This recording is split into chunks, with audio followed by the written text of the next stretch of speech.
What you're seeing here is the 3 TFSI engine from an Audi A6, which has an issue with the intake manifold flap. By the end of this video, I will show you the step-by-step removal procedure and how to properly test where the exact problem lies. The typical diagnostic fault codes for this issue are P2006 and P2007. Along with these codes, the check engine light usually turns on and the car goes into limp mode. The underlying issue could be faulty solenoid valves, cracked vacuum hoses, which is very common, or a mechanical failure where the flaps themselves get stuck. Stick around until the end of the video, drop a like and subscribe to the channel.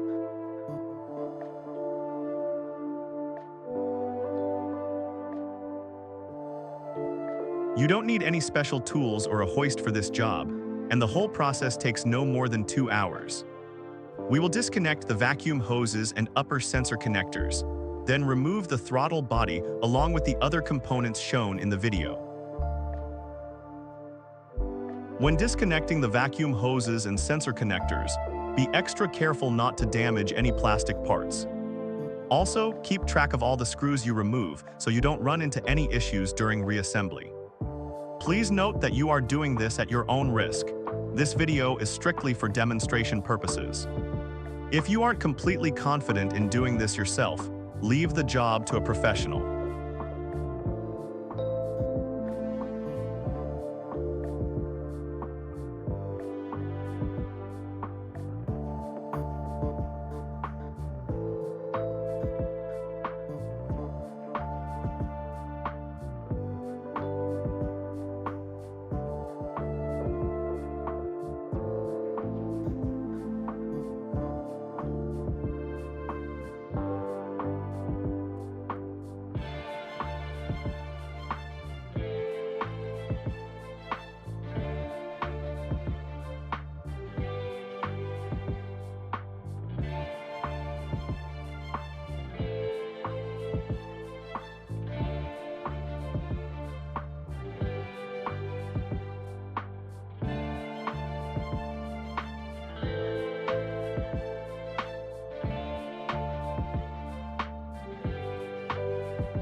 Now we reach the intake manifold flaps themselves.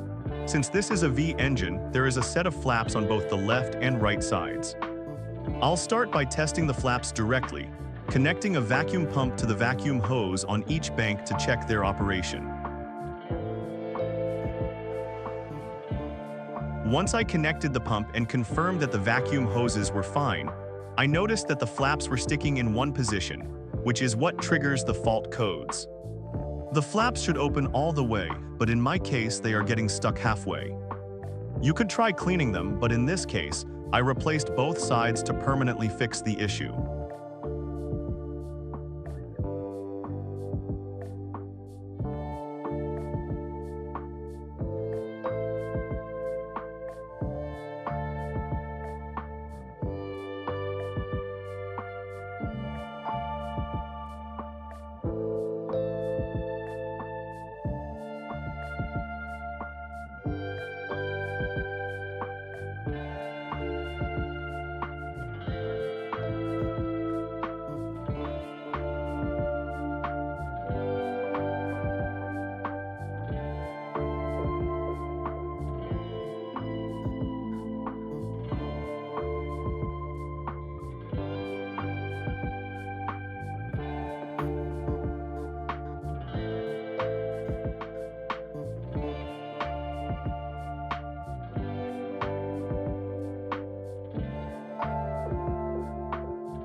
After completing the removal procedure, install the new flaps onto the engine in the exact reverse order. Once everything is back together, connect your diagnostic scanner and clear the saved fault codes in the engine control unit to finish the job.